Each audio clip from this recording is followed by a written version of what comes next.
दोस्तों नमस्कार, स्वागत है आप सभी का। एक बार फिर से चले जानते हैं बिहार की ताजा खबरों को। लेकिन उससे पहले अगर आपने अभी तक इस चैनल को सब्सक्राइब नहीं किया तो सब्सक्राइब कर लें, जिससे कि आपको बिहार की ताजा खबर रोजाना मिलती रहे। सबसे पहली बड़ी खबर, ललन सिंह ने तेजस्वी यादव को बताया निर्दोष, कहा कि बहादुर है तेजस्वी यादव। सीबीआई को पढ़ा लिखा कर करवाया जा रहा चार्जशीट। उप मुख्यमंत्री तेजस्वी यादव को लैंड फॉर जॉब मामले में चार्जशीट दिए जाने पर सियासी बयानबाजी देखने को मिल रही है। जदयू के राष्ट्रीय अध्यक्ष ललन सिंह ने कहा कि तेजस्वी यादव के खिलाफ जो चार्जशीट फाइल हुआ है वह कोई अप्रत्याशित नहीं है। हम लोग अच्छी तरह से जान रहे थे कि यही होना है। जिस आरोप पर उनके खिलाफ चार्जशीट दायर हुआ है उस आरोप पर इसके पहले सीबीआई 2 बार जांच करने के बाद यह कह चुकी है कि इसमें कोई साक्ष्य नहीं है। जेडीयू जब से महागठबंधन में शामिल हुई तब से ये काम शुरू है। बड़ी खबर, वीआईपी के नाव पर सवार हो सकते हैं भोजपुरी के सुपरस्टार गुंजन सिंह। बिहार की सियासत में इन दिनों काफी गर्माहट देखने को मिल रही है। इस बीच भोजपुरी फिल्मों और एल्बम के सुपरस्टार गुंजन सिंह ने विकासशील इंसान पार्टी के राष्ट्रीय प्रवक्ता देवज्योति से मुलाकात की। इस मुलाकात के बाद अटकलों का बाजार गर्म हो गया है। कयास लगाए जा रहे हैं कि गुंजन सिंह बहुत जल्द वीआईपी की नाव पर सवार हो सकते हैं।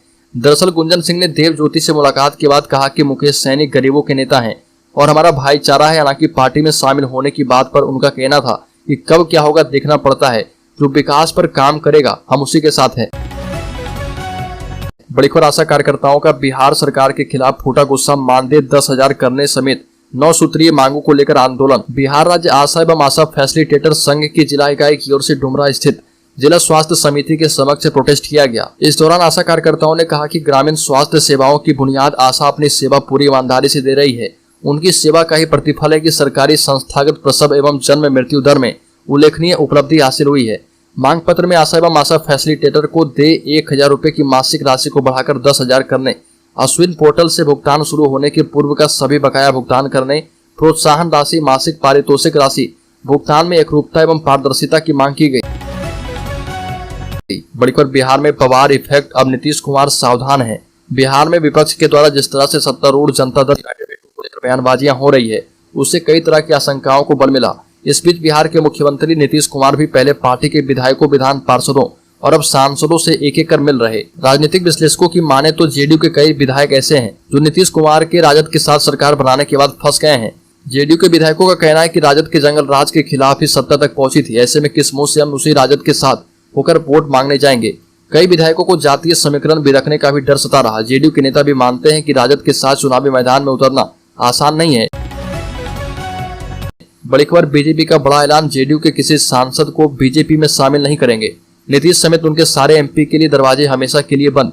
बिहार में सियासी उठापटक की चर्चा के बीच बीजेपी ने बड़ा ऐलान कर दिया है। बीजेपी ने कहा कि उसके दरवाजे नीतीश कुमार के लिए तो हमेशा के लिए बंद हो ही चुके हैं। जेडीयू के किसी सांसद को भी पार्टी में शामिल नहीं किया जाएगा। बीजेपी ने दावा किया कि जेडीयू के आधा दर्जन से ज्यादा सांसद संपर्क कर चुके हैं, लेकिन वो सब बोझ बन चुके हैं। उन्हें पार्टी में शामिल कराने की कोई गुंजाइश नहीं है। पूर्व डिप्टी सीएम सुशील कुमार मोदी ने ऐलान किया और कहा कि लिखकर ले लीजिए, नीतीश से अब समझौता नहीं होगा। बड़ी खबर, बिहार सरकार अब चिटफंड कंपनियों के खिलाफ कर पाएगी जांच और कार्रवाई। अनियमित जमा योजना पाबंदी रूलबुक को मंजूरी मिल चुकी है। बिहार में काम करने वाली चिटफंड कंपनियों की जांच और उन पर कार्रवाई करने का अधिकार राज्य सरकार को मिल गया है। राज्य की आम जनता और जमाकर्ताओं से अवैध जमा योजनाओं के माध्यम से धन जमा कराने पर ऐसी कंपनियों पर कार्रवाई करने के लिए राज्य सरकार ही सक्षम प्राधिकार बन गई है। कैबिनेट विभाग के अपर मुख्य सचिव डॉक्टर एस सिद्धार्थ ने बताया कि कैबिनेट के द्वारा स्वीकृत पाबंदी रूलबुक 2023 के प्रावधान में जो लोग जमा स्कीम चलाते हैं वह इसके अधीन हो जाएंगे। रूलबुक में बिहार सरकार को सक्षम प्राधिकार बनाया गया है और इससे राज्य सरकार जमा स्कीम चलाने वाली कंपनियों की जांच करने, उनकी ऑडिट करने और अनियमितता पाए जाने के बाद कार्रवाई करने की शक्ति प्राप्त कर ली है। बड़ी खबर, श्रावणी मेले के दौरान डीजे बजाने पर लगा प्रतिबंध, कांवरिया पथ को लेकर थानों को मिले सख्त निर्देश। श्रावणी माह के दौरान कांवरिया पथों पर विशेष निगरानी की व्यवस्था की गई है। जिले के तमाम कांवरिया पथों पर सुरक्षा के साथ साथ अन्य जरूरी बातों को लेकर जिला प्रशासन ने स्थानीय थानों को विशेष निर्देश दिए हैं। जिला प्रशासन ने श्रावणी मेले के दौरान कहीं भी डीजे बजाने पर पूर्ण रूप से प्रतिबंध लगा दिया है। स्थानीय थानों को यह सख्त निर्देश दिया गया है कि अगर कांवरिया पथ पर कोई डीजे बजाता हुआ पाया जाए तो उस पर तत्काल कड़ी कार्रवाई की जाए। बड़ी खबर, राज्य के शिक्षा मंत्री चंद्रशेखर यादव और के पाठक के झगड़े में अफसर के साथ खड़ी हुई जेडीयू। शिक्षा विभाग के अपर मुख्य सचिव के पाठक को शिक्षा मंत्री प्रोफेसर चंद्रशेखर के द्वारा भेजे गए पत्र को लेकर सियासी घमासान मच गया है। भाजपा ने के पाठक को सही करार देते हुए शिक्षा मंत्री के साथ नीतीश कुमार पर भी हमला बोला। जेडीयू ने शिक्षा मंत्री की कार्यशैली को सुधारात्मक बताया। वहीं कांग्रेस के पाठक को ईमानदार पदाधिकारी बता रही है। गठबंधन के घटक दल के द्वारा पाठक को सपोर्ट किए जाने पर आरजेडी ने शिक्षा मंत्री का बचाव किया। शिक्षा मंत्री के स्टैंड पर बीजेपी ने गठबंधन सरकार पर कड़ा हमला किया। पार्टी प्रवक्ता अजय आलोक ने कहा कि प्रोफेसर चंद्रशेखर और नीतीश कुमार मिलकर बिहार की शिक्षा व्यवस्था को ध्वस्त करके ही मानेंगे। अपने बयान में उन्होंने कहा कि बिहार की शिक्षा व्यवस्था कैसी है इसका कोई भी अंदाजा लगा सकता है। अपर मुख्य सचिव के पाठक ने जब इसे ठीक करने के लिए कदम उठाए तो शिक्षा मंत्री ने उनके खिलाफ आदेश जारी कर दिया है। बड़ी खबर, बिहार में नेपाल के पानी से राज्य की नदियों का बढ़ा जलस्तर, मंडरा रहा बाढ़ का खतरा। बिहार के कई जिलों में कुछ दिनों से भारी बारिश हो रही है, जिसकी वजह से कई नदियों का जलस्तर बढ़ गया है। वहीं मौसम विभाग के मुताबिक राज्य के कई जिलों में अभी बारिश के अनुमान है। वहीं दूसरी ओर नेपाल से आ रही पानी के कारण भी बिहार के कई नदियों का जलस्तर बढ़ गया है, जैसे बूढ़ी गंडक, कोसी, बागमती, गंगा उफान पर है। मौसम विभाग के मुताबिक अगर नेपाल और बिहार में इसी तरह से बारिश होती रही तो नदियां खतरे के निशान को पार कर लेगी। वहीं बाढ़ के खतरे को लेकर तटबंधों पर नजर रखी जा रही है। बड़ी खबर, शिक्षक नियुक्ति प्रक्रिया पर रोक से हाईकोर्ट का इनकार, अगस्त में ही होगी परीक्षा। 1,70,000 शिक्षकों की बहाली का है मामला। पटना हाईकोर्ट ने राज्य में 1,70,000 शिक्षकों की नियुक्ति प्रक्रिया पर रोक लगाने से इनकार कर दिया है। मुख्य न्यायाधीश के चंद्रन एवं न्यायमूर्ति पार्थ सारथी की खंडपीठ ने प्रभाकर रंजन एवं अन्य की ओर से दायर याचिकाओं पर सुनवाई के बाद यह आदेश दिया है। याचिकाकर्ताओं की ओर से दलील दी गई कि स्कूल शिक्षक रूल 2006, रूल 2008 एवं रूल 2012 और रूल 2020 के तहत नियुक्ति के प्रावधानों को बिना हटाए नया रूल लाया गया है, जो कि गलत है।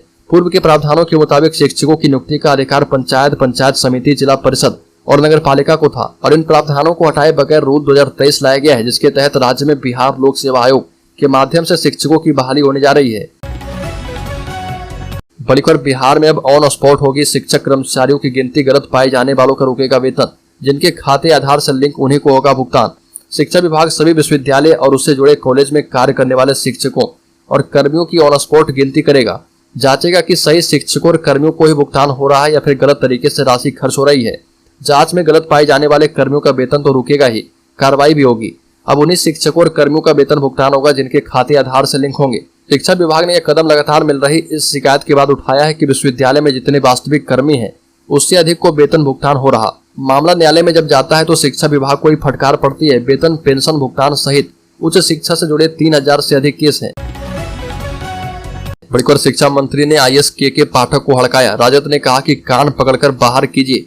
जदयू ने कहा कि अच्छा काम कर रहे अपर सचिव।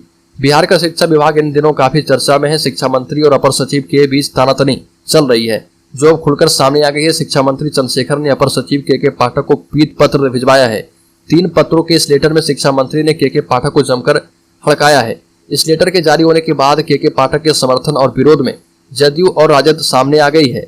जदयू प्रवक्ता नीरज कुमार सिंह ने कहा कि के पाठक अच्छा काम कर रहे हैं, शिक्षा विभाग में उन्होंने काफी सुधार किया है। इस पर राजद ने जवाब दिया। राजद प्रवक्ता भाई वीरेंद्र ने कहा कि के पाठक को होश में रहकर काम करना चाहिए, ऐसे अफसरों का कान पकड़कर बाहर निकालना चाहिए। बड़ी खबर, चार्जशीटेड होने पर कानूनविद ने दी सलाह, कहा कि तेजस्वी यादव को जल्द से जल्द बेल लेना चाहिए। जमीन के बदले नौकरी देने के मामले में लालू परिवार की मुसीबतें कम नहीं हो रही है। पहले ही लालू परिवार और लालू यादव, राबड़ी देवी, मीसा भारती सहित परिवार के अन्य सदस्यों का नाम सीबीआई ने चार्जशीट में डाल रखा है और अब उप मुख्यमंत्री तेजस्वी यादव का नाम चार्जशीट में डाल दिया गया है। इस पर बिहार में सियासत गर्म है। सीबीआई ने बिहार के उप मुख्यमंत्री तेजस्वी यादव को भी आरोपी बनाया है। जांच एजेंसी ने दूसरा आरोप पत्र दायर करते हुए तेजस्वी यादव का नाम पहली बार आरोपी के रूप में शामिल किया है। इसको लेकर बीजेपी कह रही है कि नीतीश कुमार सिद्धांत और नैतिकता की बात करते हैं, उन्हें सबसे पहले चार्जशीटेड उप मुख्यमंत्री को मंत्रिमंडल से बाहर करना चाहिए। वहीं पटना हाईकोर्ट के वरिष्ठ अधिवक्ता आलोक कुमार सिन्हा का कहना है कि तेजस्वी यादव यदि बेल नहीं लिए तो उनको बेल के लिए अप्लाई कर देना चाहिए, क्योंकि कोर्ट की तरफ से यदि वारंट जारी होता है तो उनकी गिरफ्तारी हो सकती है। नौकरी के बदले जमीन लेने के मामले में पहले से ही परेशानी झेल रहे लालू परिवार के लिए तेजस्वी यादव का नाम चार्जशीट में आने के बाद मुश्किलें और बढ़ गई है। बड़ी खबर, लैंड फॉर जॉब घोटाला मामले में तेजस्वी यादव पर चार्जशीट होने के बाद पूर्व मुख्यमंत्री जीतन राम मांझी ने सीएम नीतीश कुमार से तेजस्वी यादव के इस्तीफे की मांग की है। मुख्यमंत्री को याद दिलाया कि जब मुझ पर एक प्राथमिकी दर्ज हुई थी तो नीतीश कुमार ने दबाव बनाकर मुझसे इस्तीफा ले लिया था। बिहार के उप मुख्यमंत्री तेजस्वी यादव के खिलाफ लैंड फॉर जॉब घोटाला में सीबीआई की ओर से चार्जशीट दाखिल होते ही सियासत करवा गई है। विपक्षी पार्टी लगातार उनसे इस्तीफे की मांग कर रही है। इसी कड़ी में अब जीतन राम मांझी ने भी नीतीश कुमार को घेरा है।